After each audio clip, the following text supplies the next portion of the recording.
Les lycées modernes 1 et 2 de Kabadougou viennent de bénéficier de 500 tables bancs.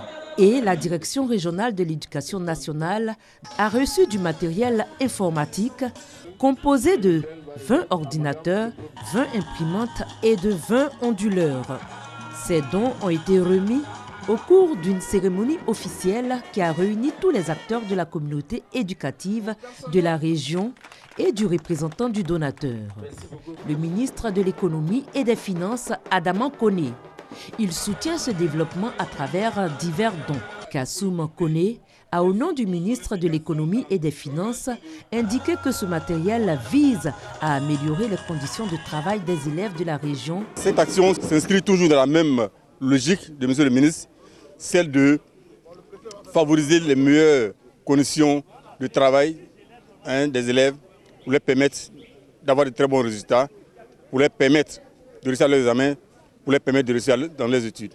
Les responsables de la DREN ont salué l'engagement du ministre Adama Koné à leur côté pour la promotion de l'excellence de l'école de la région de Kabadougou.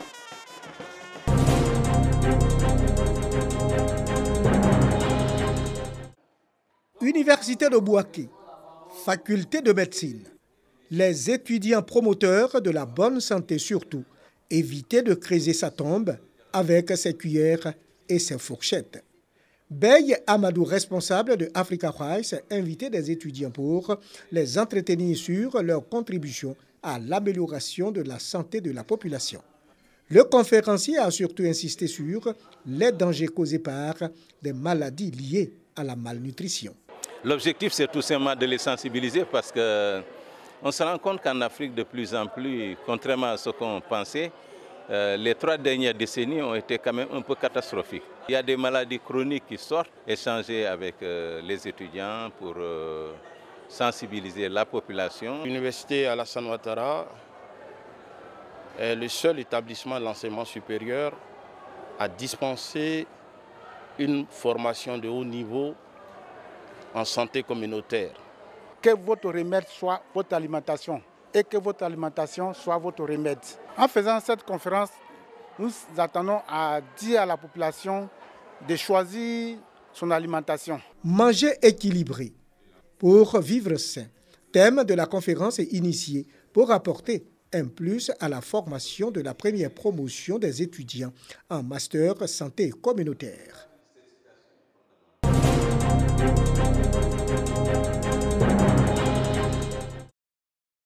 En 2016, les feux de brousse ont fait 17 morts, plusieurs blessés et détruit des milliers de plantations et de villages en Côte d'Ivoire. Toujours selon le Comité national d'information, d'éducation et de sensibilisation pour la défense de la forêt, les pertes causées par les feux de brousse sont estimées à plus de 204,3 milliards de francs CFA. À l'annonce de la saison sèche, des initiatives sont prises pour éviter pareille situation. Dans la région de Lifou, les élus ont décidé de s'impliquer dans la sensibilisation. À Kongoti, le député de la circonscription électorale d'Aoukro Ngatakro a échangé avec les chefs et les leaders communautaires dans 7 villages de la tribu. À partir de maintenant, jusqu'au début des premières pluies, il faut conserver tout ce qui est feu. Nos plantations, l'affrontement de la route, nous ne devons plus aller au champ avec du feu. Et ceux qui vont s'amuser à aller au champ avec du feu seront interpellés et seront punis par la loi. Message bien perçu par les chefs de village et leaders communautaires. Je suis très content de ce message parce qu'il est en train de nous aider. Moi, particulièrement, j'ai un comité d'animation pour prévenir les feux de brousse dans nos villages. Après Kongoti, cette campagne de sensibilisation sur le feu de brousse va s'étendre à toute la région de Lifou.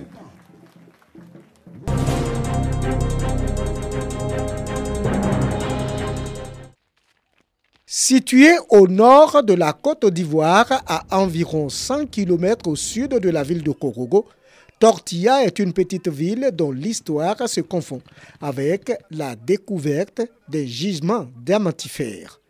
Tortilla est un nom de baptême en hommage au chef-d'œuvre de John Steinbeck, Tortilla Flat, que lisait un prospecteur de la SAREMSI, Société anonyme de recherche minière en Côte d'Ivoire.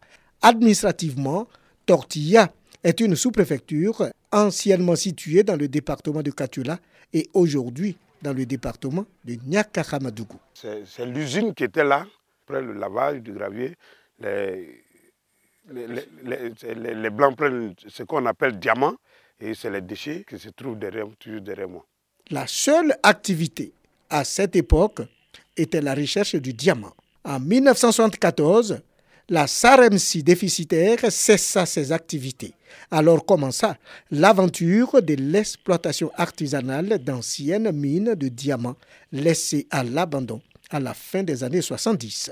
Le quartier européen qui était de l'autre côté et les Noirs vivaient d'un autre côté.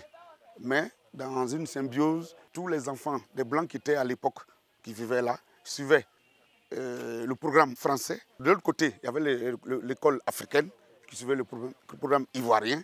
Tortilla, c'est un gisement exploité sur une superficie de 188 hectares et une réserve estimée à 830 000 carats. L'exploitation a atteint des sommets au début des années 70 avec une production de l'ordre de 260 000 carats et dont Tortilla reste une zone potentiellement diamantifère loin d'être abandonnée. Mais pour cet habitant, le travail de la terre est une garantie par rapport à l'extraction clandestine du diamant, d'où sa reconversion. Actuellement, si tu veux chercher or, il faut que tu aies une machine. Sinon, sans machine, tu ne peux rien gagner. Actuellement, l'or est au fond. L'or, là, voilà, c'est l'argent, mais ce n'est pas l'argent. Voilà. Ce n'est pas garanti, quoi. L'argent, ce n'est pas garanti. Voilà. Donc, ça coule ça, et c'est venu faire champ.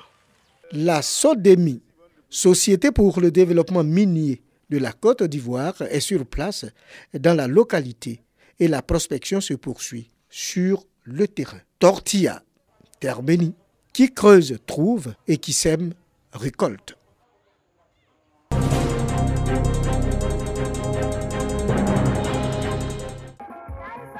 Brobo, commune de la région de Bouaké. Les femmes du monde rural sont résolues à impulser une nouvelle dynamique au développement de leur localité. Elles sont au nombre de 200, issues de 15 associations féminines et exercent dans la vente du vivrier. Cependant, elles font face à de nombreuses difficultés.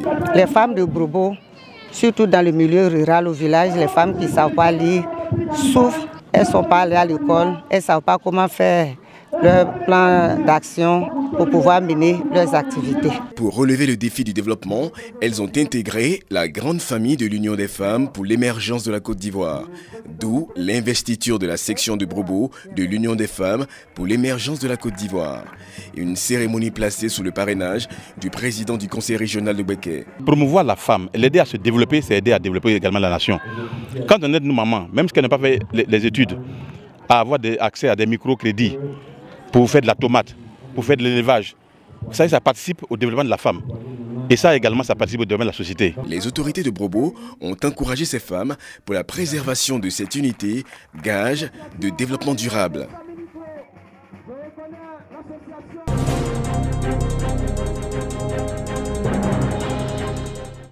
Ils étaient plus nombreux que lors des jours de messe ordinaire. Les fidèles de la paroisse Notre-Dame des Apôtres de Dimbokro pour accueillir la naissance de l'enfant Jésus, avec ferveur et dans l'allégresse. Le Père Jean-Jacques Kadia a appelé tous les fidèles à une union de prière pour changer leur cœur, mais surtout accepter le Christ. Sur des accents identiques, le pasteur Jérémie Nagalo de l'église des Assemblées de Dieu de la même localité a indiqué que la naissance de Jésus est un don de Dieu à l'humanité, à travers lequel l'homme peut bénéficier du pardon de ses péchés. Jésus, don de Dieu, mais encore sauveur du monde. C'est ainsi que le pasteur Kwame Kwasi de l'église Sema de Dimokro a lui aussi présenté le divin enfant à ses fidèles. Dans le nom de Jésus, tous les chrétiens, comme ceux de l'église du christianisme céleste de Dimokro, paroisse Rocher d'Israël, sous la conduite du pasteur Deï Moïse, ont prié pour la gloire de Dieu. Tous les chrétiens, quel que soit leur lieu de prière, quelle que soit leur église, prennent conscience avec la naissance de Jésus, l'engagement à sortir des ténèbres pour une nouvelle vie avec Dieu.